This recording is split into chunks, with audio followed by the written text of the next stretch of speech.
Bem, pessoal, isso aqui é mais uma aula, né? Agora partimos para outro módulo e vamos falar agora sobre sistemas analógicos e sistemas digitais, né? Como que as informações elas são capturadas no mundo físico e como elas são interpretadas no nosso microcontrolador. Vamos começar aqui. Certo.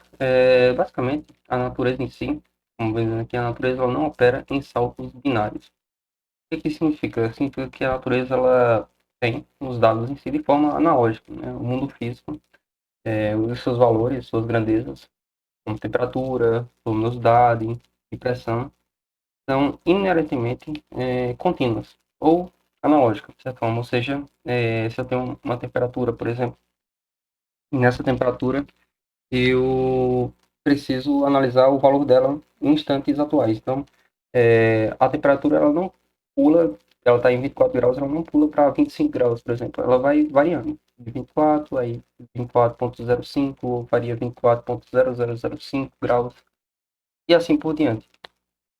Então, existem infinitos valores, no caso, que podem ter os valores de temperatura em um sensor específico. Né? O sensor ele vai capturar a temperatura do ambiente, que varia de forma contínua, e essa temperatura do ambiente ela é convertida em algum valor para tensão, né? Um sensor ele faz basicamente isso, ele converte a grandeza física ali em um valor de tensão.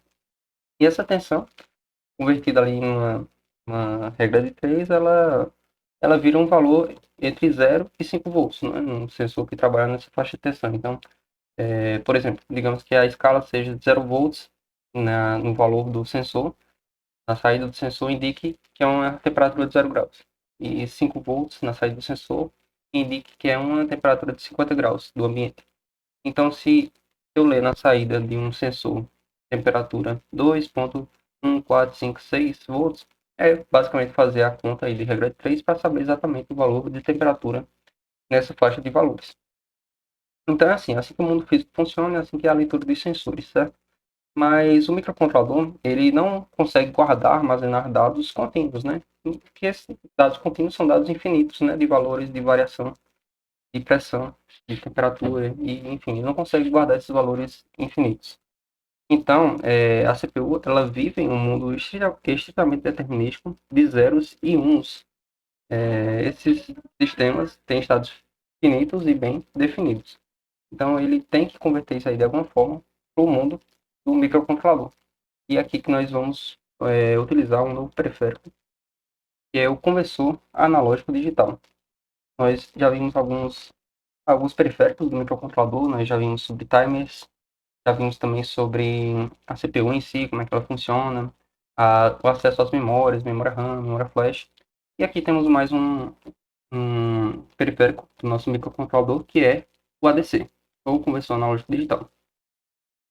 Para a unidade lógica e aritmética, a LU, processar o mundo, o sinal contínuo ele precisa ser fatiado e convertido em uma matriz de números inteiros, né? Então, a ideia é que o microcontrolador ele não pegue todos os valores possíveis dentro daquele sinal. Então, se o sinal é esse aqui, ó, o sinal do mundo externo, aqui é o eixo do tempo e aqui é o eixo da tensão, que ele lê no pino, e o sinal que entra for um sinal assim, perfeitinho, né? Um contínuo e tudo mais, quando ele passa pelo ABC, ele tem que guardar os valores fatiados, né? Os valores em uma escala ali. Então, ele vai pegar pequenas fatias aqui do sinal para meio que ter ali o sinal concreto e ter uma ideia do sinal original. Nunca vamos ter exatamente o sinal original no microcontrolador, mas somente uma representação dele nessa conversão ADC. E essa conversão ADC, ela é feita em duas etapas, basicamente. Primeira etapa de discretização no tempo, que a gente chama de amostragem, e outra é a discretização na amplitude, que a gente chama de quantização, certo? Então, está vindo por aí.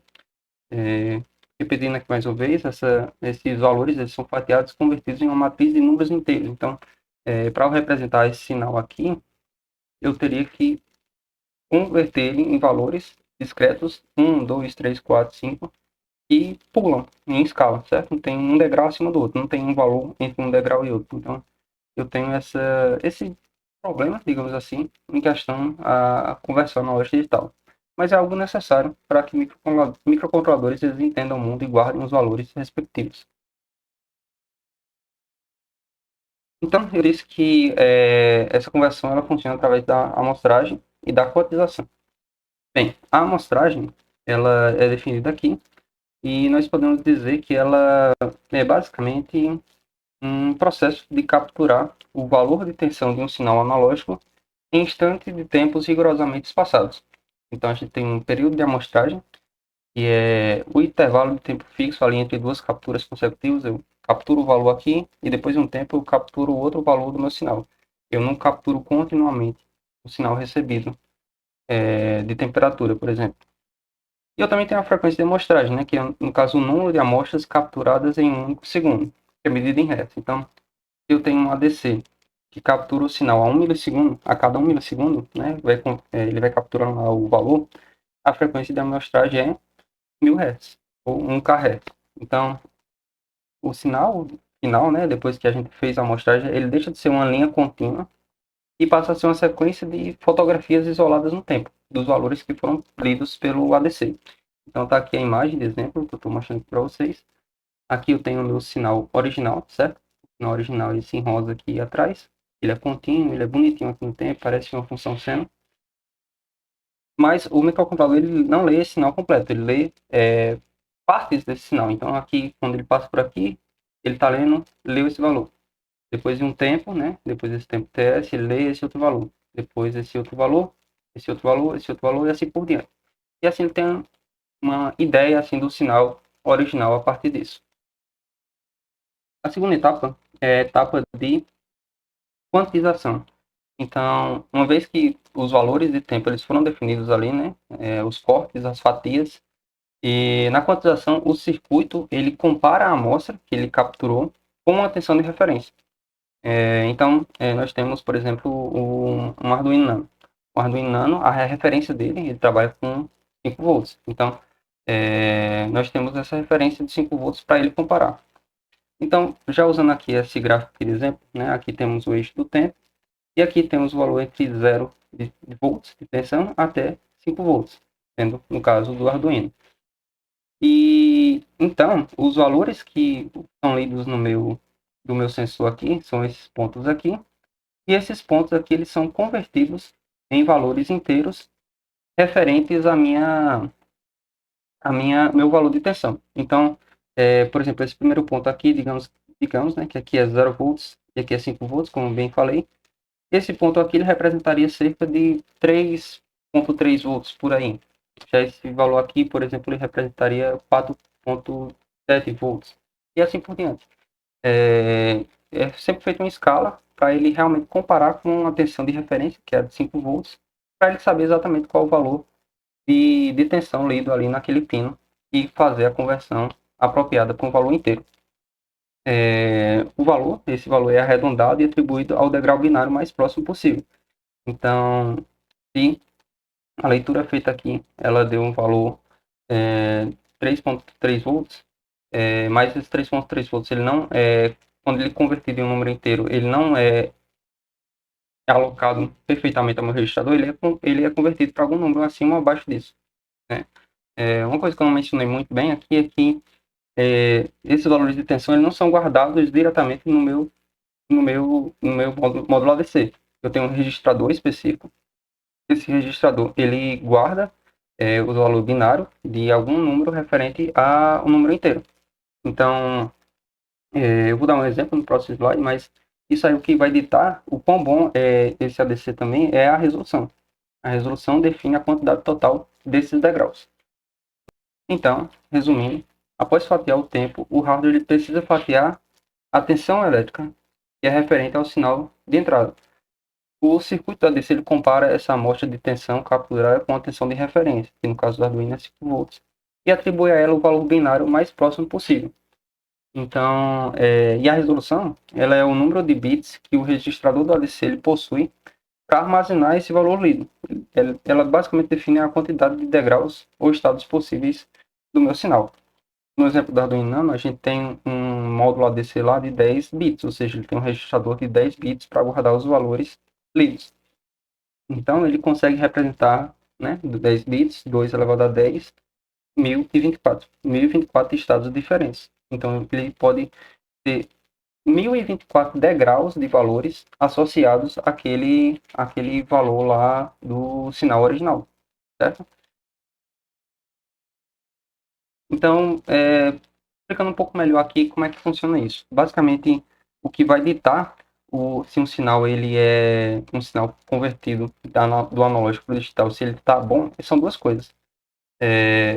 Essa resolução em bits, né? Percebeu aqui que eu coloquei alguns exemplos para ficar bem claro. Eu tenho aqui o meu sinal original, né? De algum sensor, ou seja, temperatura, por exemplo. E eu tenho a minha quantização. Nesse caso aqui, a quantização ela está bem baixa mesmo, porque ela está com a resolução bem baixa. Então, perceba aqui que ele tem poucos degraus disponíveis para eu colocar esses valores. Então, a minha representação final do sinal acaba sendo bem ruim. Tipo, eu não estou representando o sinal original muito bem. Se isso aqui fosse um sinal de áudio, por exemplo, o meu áudio final que eu teria ali guardado, ele não seria muito fiel ao original, entende? Então, esse aqui é um ADC de baixa resolução. Do outro lado, por outro lado, a gente tem uma alta resolução no ADC, onde a quantidade de degraus disponíveis para guardar os valores aumenta, então eu consigo guardar valores aqui de variações bem minúsculas no meu sinal, e assim, né, o sinal em azul fica bem próximo assim do meu sinal original, então eu consigo um melhor resultado no final das contas. E o que vai ditar esse melhor resultado aqui é basicamente esse parâmetro que a gente chama de LSB, Least Significant Bit, é o menor tamanho do degrau possível. Ele representa a menor variação física que o sistema consegue detectar. Então, a gente pode calcular ele, por exemplo, através dessa equação, onde eu tenho a tensão de referência no Arduino é 5 volts.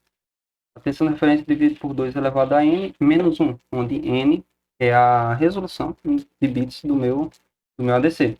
Então, no ADC de 10 bits que eu tenho no Arduino Nano, eu tenho 2 elevado a 10, que é 1024.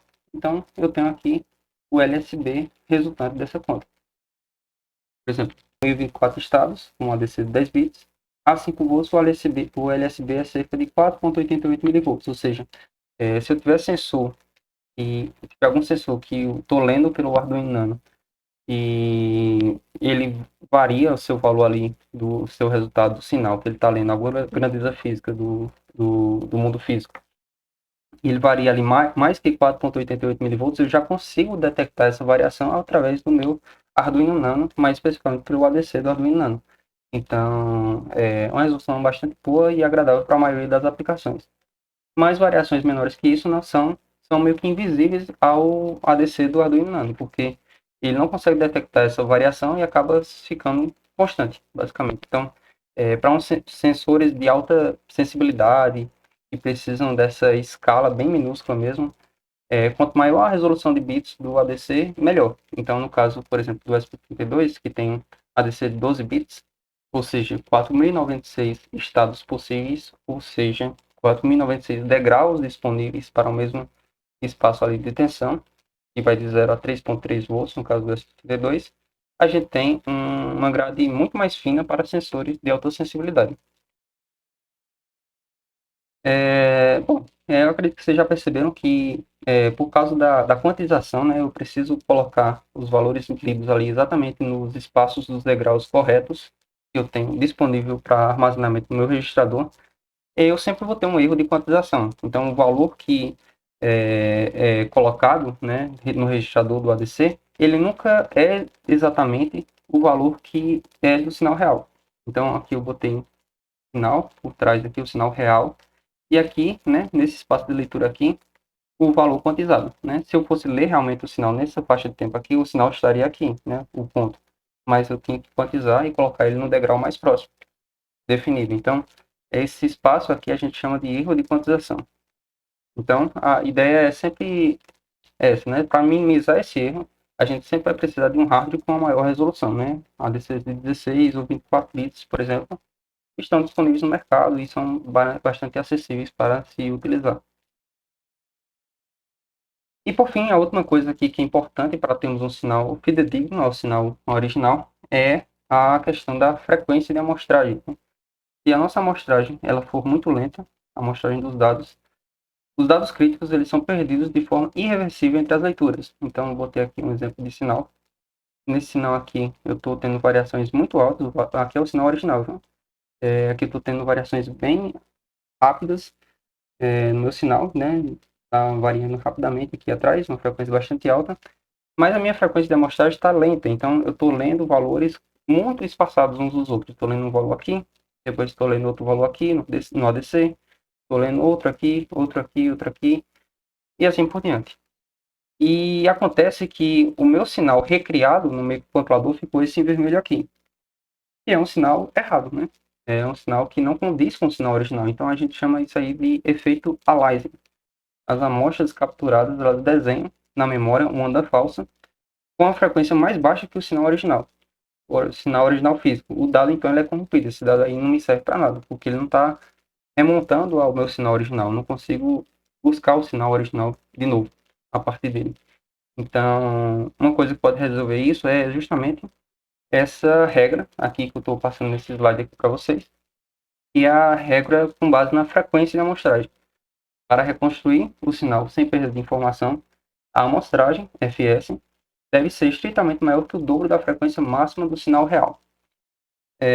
Resumidamente, né, fs, a frequência que eu vou estar ali amostrando os dados do ADC, ela tem que ser maior que 2 vezes a frequência máxima que eu vou disponibilizar do meu sinal, né, seja o sinal de temperatura, de pressão, enfim, do ambiente externo.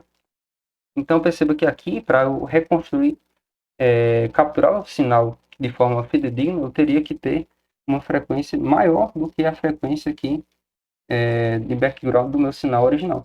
Então aí sim, eu consigo capturar aqui o início do sinal, depois eu capturar aqui o meio do sinal, depois o valor de pico, ia capturar aqui um valor na descida do sinal, depois um valor aqui no vale do sinal e assim por diante. E assim eu conseguiria um sinal bem mais próximo do meu sinal original.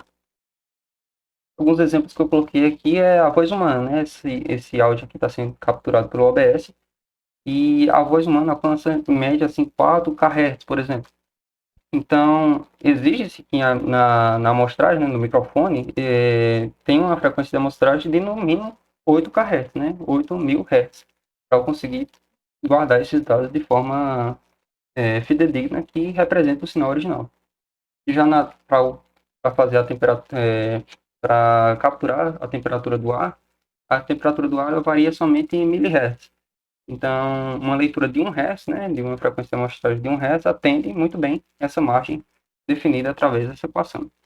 Então, resumidamente, o que faz um sinal ser bom, convertido fidedignamente, é tanto a resolução em bits do ADC, para eu quantizar ele ali no máximo de degraus possíveis, e há também a questão da frequência de amostragem definida aqui através dessa equação.